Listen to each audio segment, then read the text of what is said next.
Welcome. Today we're diving into a quick and simple guide on how to add your work to your Discord profile using your Android device.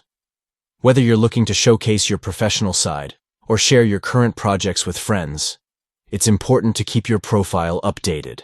Follow these easy steps to do just that. First, start by opening the Discord app on your Android device. Once you're in, look for your profile picture at the bottom right corner of the screen and give it a tap. This will take you to your profile settings. Next, find the option labeled Edit Profile. Clicking on this will lead you to the area where you can customize your profile details. Now, under the section labeled About Me, it's time to enter your work information. This is where you can let others know what you do or what projects you're currently involved in.